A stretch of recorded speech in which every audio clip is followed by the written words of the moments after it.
ನಮಸ್ಕಾರ ವೀಕ್ಷಕರೇ, ಸುಪ್ರಭಾತ. ತಮ್ಮೆಲ್ಲರಿಗೂ ಶ್ರೀ ವಿನಾಯಕ ಜ್ಯುವೆಲರಿ ಮತ್ತು ಸಿಲ್ಕ್ ಸಾರೀಸ್ ಅರ್ಪಿಸುವ ಬೃಹತ್ ಬ್ರಹ್ಮಾಂಡ ಕಾರ್ಯಕ್ರಮಕ್ಕೆ ಪ್ರೀತಿಯ ಅತ್ಯಾತ್ಮೀಯ ಸ್ವಾಗತ, ಸುಸ್ವಾಗತ. ಒಂದು ಮಾತಿದೆ, ಯಾರಾದ್ರೂ ತಪ್ಪು ಮಾಡಿದ್ರೆ ಅದನ್ನ ಕ್ಷಮಿಸೋದು ಉತ್ತಮ ಅಂತ, ಆದ್ರೆ ಅದನ್ನ ಮರ್ತೇ ಬಿಡೋದು ಸರ್ವೋತ್ತಮ ಅಂತ ಹೇಳ್ತಾ ಗುರೂಜಿ ಅವರನ್ನ ಕಾರ್ಯಕ್ರಮಕ್ಕೆ ಸ್ವಾಗತಿಸೋಣ. ಶ್ರೀಯುತರು ಶ್ರೀ ಸಂಪೂರ್ಣ ಸನಾತನ ಧರ್ಮ ಸಂರಕ್ಷಣಾ ಸಮಿತಿಯ ಸಂಸ್ಥಾಪಕರು ಹಾಗೂ ಶ್ರೀ ಸಂಪೂರ್ಣ ವರಮಹಾಲಕ್ಷ್ಮಿ ಮಹಾಸಂಸ್ಥಾನದ ವ್ಯವಸ್ಥಾಪಕ ನಿರ್ದೇಶಕರು, ನಮ್ಮೆಲ್ಲರ ನಲ್ಮೆಯ ಗುರುಗಳು ಶ್ರೀ ನರೇಂದ್ರ ಬಾಬು ಶರ್ಮಾ ಗುರೂಜಿಯವರು. ಗುರುಜಿ ನಮಸ್ಕಾರ. ಬೃಹತ್ ಬ್ರಹ್ಮಾಂಡ ಕಾರ್ಯಕ್ರಮಕ್ಕೆ ಪ್ರೀತಿ ಅತ್ಯಾತ್ಮೀಯ ಸ್ವಾಗತ ಗುರುಜಿ. ನಮಸ್ಕಾರಮ್ಮ. ಗುರುಜಿ, ಸೋಮವಾರ ವಿಶೇಷ ಮಾಹಿತಿಗಳ ಬುಟ್ಟಿ ನಮಗೋಸ್ಕರ ಕಾಯ್ತಾ ಇದೆ ಅಂತ ಗೊತ್ತು, ಹಾಗಾಗಿ ಈ ಮಾತನ್ನ ಪ್ರಾರಂಭಿಸಿ. ಏನ್ ಹೇಳ್ತಾ ಇದ್ದೀರಾ ಇವತ್ತು ಅಂತ? ಮೊದಲಿಗೆ ಎಲ್ಲ ಸೋಮವಾರ ಬಂದಿರತಕ್ಕಂಥ ಎಲ್ಲ ಭಕ್ತಾದಿಗಳಿಗೆ, ದೈವಾನುಗ್ರಹ ಭಕ್ತ ಪ್ರಿಯರಿಗೆ, ವೀಕ್ಷಕರಿಗೆಲ್ಲರಿಗೂ ಸುಸ್ವಾಗತ ನಿಮ್ಮೆಲ್ಲರ ಈ ಒಂದು ಬ್ರಹ್ಮಾಂಡ ಲೋಕಕ್ಕೆ. ಮೊದಲನೇದಾಗಿ ಗಣಪತಿಯಿಂದ ಪ್ರಾರಂಭ ಮಾಡ್ತಕ್ಕಂಥ ದಿನ. ಯಾಕೆಂದರೆ ಸಂಕಷ್ಟಹರ ಚತುರ್ದಶಿ ಅಲ್ವೇ. ಮಹಾಗಣಪತಿ ವಕ್ರತುಂಡ ಮಹಾಕಾಯ ಕೋಟಿ ಸೂರ್ಯ ಸಮಪ್ರಭ ಅವಿಘ್ನಂ ಕುರು ಮೇ ದೇವ ಸರ್ವಕಾರ್ಯೇಷು ಸರ್ವದಾ. ಭಾಳ ಸಂತೋಷ. ಇದನ್ನು ಯಾರಿಗೆ ಹೇಳ್ಕೊಡ್ಬೇಕು? ಮಕ್ಕಳಿಗೆ ಹೇಳ್ಕೊಡ್ಬೇಕು. ಮಕ್ಕಳು ಅಂದ ತಕ್ಷಣ ಜ್ಞಾಪಕ ಬಂತು, ಇವತ್ತಿನ ದಿವಸ ಮಕ್ಕಳ ದಿನಾಚರಣೆ ಅಲ್ವೇನ್ರಿ, ಚಿಲ್ಡ್ರನ್ಸ್ ಡೇ. ಭಾಳ ಸಂತೋಷ. ನೆಹರು ಜಯಂತಿ ಅಂತ ಇಟ್ಕೊಳ್ಳೋಣ. ಯಾಕೆಂದರೆ ನೆಹರುಗೆ ಭಾಳಷ್ಟು ವಿಶೇಷವಾಗಿ ಮಕ್ಕಳ ಮೇಲೆ ಪ್ರೀತಿ, ಆ ವಾತ್ಸಲ್ಯ. ಅದಕ್ಕೆ ಇವತ್ತಿನ ದಿವಸ ಭಾರತ ದೇಶದಲ್ಲಿ ಆಳದಿಂದಾನೇ ಮಕ್ಕಳ ದಿನಾಚರಣೆನ ನೆಹರು ಹುಟ್ಟಿದ ಹಬ್ಬಕ್ಕೆ ವಿಶೇಷವಾಗಿ ಆಚರಿಸ್ತಕ್ಕಂಥ ವಿಚಾರ. ಇವತ್ತು ಆ ಚಿಲ್ಡ್ರನ್ಸ್ ಡೇನಲ್ಲಿ ಪ್ರತಿಯೊಬ್ಬ ಮನುಷ್ಯನೂ ಮಕ್ಕಳನ್ನ ಕಾಣಬೇಕು. ಇವತ್ತು ಆ ಮಕ್ಕಳ ದಿನಾಚರಣೆಯಲ್ಲಿ ಇನ್ನೊಬ್ಬರು ನೆನೆಸ್ಕೋಬೇಕು ಕಲಿಯುಗಕ್ಕೆ. ಯಾರು ಗೊತ್ತಾ? ನಿಜವಾದ ದೈವಭಕ್ತ, ನಿಜವಾದ ಕರ್ಮಯೋಗಿ. ಯಾರು ಅಂದರೆ ಡಾಕ್ಟರ್ ಅಬ್ದುಲ್ ಕಲಾಂ ಅವರು. ಇವತ್ತು ಅಬ್ದುಲ್ ಕಲಾಂ ಅವರು ನಮಗೆ ರಾಷ್ಟ್ರಪತಿ ಆಗಿದ್ದರು ಅಂತ ಆಗೋಗಿದೆ. ಬೇಜಾರಾಗತ್ತೆ. ನಿಧಾನಕ್ಕಲ್ಲ, ಪರ್ಮನೆಂಟಾಗಿ ಅವರೇ ರಾಷ್ಟ್ರಪತಿಗಳಾಗ್ಬಿಟ್ಟಿದ್ರೆ ಎಷ್ಟು ಚೆನ್ನಾಗಿರ್ತಿದ್ದು. ಶಾಶ್ವತ ರಾಷ್ಟ್ರಪತಿ ಪೀಠ ಅವರಿರೋವರೆಗೂ ಜೀವಂತ. ಯಾಕೆಂದರೆ ಅವರಲ್ಲಿ ನೋಡಿ ನಿಷ್ಕಲ್ಮಶ, ಮದುವೆ ಆಗಿಲ್ಲ, ಎಲ್ಲ ಮಕ್ಕಳ ಮೇಲೆ ಪ್ರೀತಿ, ನಿಜವಾಗ್ಲೂ ಎಲ್ಲರನ್ನೂ ಮಕ್ಕಳ ಥರ ನೋಡ್ಕೊಳ್ಳೋರು. ನಾನೊಂದು ವಿಜ್ಞಾನಿ, ಜಗತ್ತಿಗೆ ನಾನು ವಿಜ್ಞಾನವನ್ನು ಏನು ತೋರಿಸ್ಕೊಡ್ತಾ ಇದ್ದೀನಿ, ಈ ಮಕ್ಕಳಿಗೆ ಮುಂದಿನ ಆಲೋಚನೆಯನ್ನು ಅವ್ರು ಹೇಳ್ಕೊಡಿ. ನೋಡಿ, ಆ ಪಾಠವನ್ನು ಹೇಳ್ಕೊಡ್ಬೇಕಾದ್ರೂ ಅಥವಾ ಏನಾದರೂ ಹೇಳ್ಕೊಡ್ಬೇಕಾದ್ರೆ ಮಕ್ಕಳನ್ನ ಪ್ಲೀಸ್ ರಿಪೀಟ್ ಅನ್ನೋರು ಎಷ್ಟು ಚೆನ್ನಾಗಿರುತ್ತೆ. ಅಂಥ ಒಂದು ಅದ್ಭುತವಾದ ನಿಜವಾದ ದೇಶಭಕ್ತ ಇನ್ನೊಬ್ಬರು ಸಿಗಲ್ಲ. ಇವತ್ತು ನಮ್ಮ ದೇಶ ಸೌಹಾರ್ದತೆಯನ್ನು ನೋಡ್ಕೋಬೇಕು ಅಂದರೆ ಪ್ರೈಮ್ ಮಿನಿಸ್ಟರು ಯಾವ ಕಾಲಕ್ಕೂ ನಾವೇನು ಮಾಡಬೇಕು, ಒಬ್ಬ ಹಿಂದೂನ ಇಟ್ಕೊಂಡಾಗ ರಾಷ್ಟ್ರಪತಿ ಮುಸ್ಲಿಂ ಇದ್ದಾಗ ಎಷ್ಟು ಚೆನ್ನಾಗಿರುತ್ತೆ ಸೌಹಾರ್ದತೆ. ಅಂಥ ಒಂದು ಸೌಹಾರ್ದತೆ ಮಕ್ಕಳಲ್ಲಿ ಜಾತಿ ಮತ ಭೇದವಿಲ್ಲದೆ ಬೆಳೆಸು. ಯಾವತ್ತೂ ತಿಳ್ಕೊಳ್ಳಿ, ಮಕ್ಕಳಿಗೆ ತಲೆಗೆ ಹಾಕಬೇಡಿ. ಇನ್ನು ಮೇಲೆ ಇರತಕ್ಕಂಥ ಈ ಮಕ್ಕಳ ದಿನಾಚರಣೆಯಲ್ಲಿ ಪ್ರತಿಯೊಬ್ಬರಿಗೂ ಹೇಳ್ತಾ ಇದ್ದೀನಿ, ಟೀಚರ್ಸ್ ಆಗಲಿ, ಇವನಾಗಲಿ, ಅವ್ನು ಮುಸ್ಲಿಂ ಕಣ, ಅವ್ನು ಕ್ರಿಶ್ಚಿಯನ್ ಕಣ, ಅವ್ನು ಸಿಖ್ ಕಣ, ಈ ಥರದ್ದು ಏನಾದರೂ ಭೇದ ಭಾವ. ಅದಕ್ಕೆ ಮಕ್ಕಳನ್ನ ಯೂನಿಟಿ ಯಾವತ್ತೂ ಮೇಕ್ ಸ್ಟ್ರೆಂತ್. ಜೀವನದಲ್ಲಿ ಆ ಮಕ್ಕಳಿಗೆ ಆ ಭಾವನೆನೇ ಬರಬಾರ್ದು. ಇವನು ಚೆನ್ನಾಗಿ ನೋಡ್ಕೋಬೇಕು, ಅವನು ಚೆನ್ನಾಗಿ ನೋಡ್ಕೋಬೇಕು, ಅವನ ಜೊತೆ ಇರಬೇಕು. ನಮ್ಮಲ್ಲಿ ಫ್ರೆಂಡ್ಶಿಪ್ ಇದ್ದಾಗ, ನಮ್ಮ ಶಾಲೆಗಳು ನಾವು ಓದ್ತಾ ಇದ್ದಾಗಲೂ ಹಾಗೆಪ್ಪ, ಯಾವ ಕಾಲಕ್ಕೂ ಹೀಗೆಲ್ಲ ಗಲಾಟೆಗಳು ಮಾಡ್ಕೊಂಡಿರಲಿಲ್ಲ. ಭಾಳ ಚೆನ್ನಾಗಿತ್ತು. ಇತ್ತೀಚೆಗೆ ಬಂದ ರಾಯ ವ್ಯಕ್ತಿಗಳು ಕುತಂತ್ರಗೊಳಿಸ್ಬಿಟ್ಟು ಇವನು ಎಲ್ಲ ತಂದು ಕಲ್ಸ್ ಮೇಲೆ ಹೋಗ್ರ ಮಾಡಿಬಿಟ್ಟಿದ್ದಾರೆ, ಯೂಸ್ಲೆಸ್ ಫೆಲೋಸ್ ತಂದು.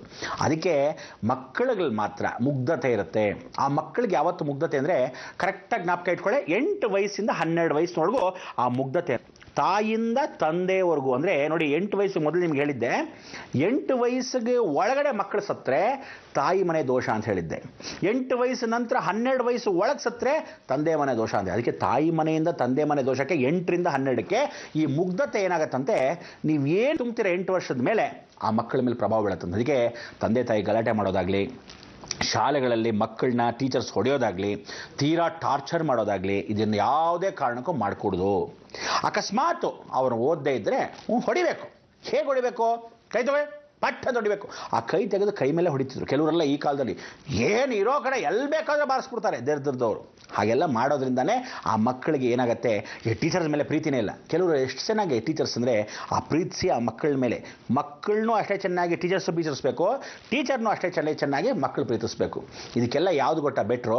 ನಾವೆಲ್ಲಾದರೂ ಹಾಸ್ಟೆಲ್ಸ್ನ ಅಥವಾ ಯಾವುದಾದ್ರೂ ದೂರದಲ್ಲಿರ್ತಕ್ಕಂಥ ಒಂದು ರೆಸಿಡೆನ್ಷಿಯಲ್ ಸ್ಕೂಲ್, ಪ್ರಕೃತಿಯ ವಾತಾವರಣ ಅಂತ ಕಡೆ ಕೂತ್ಕೊಂಡ್ಬಿಡ್ಬೇಕು.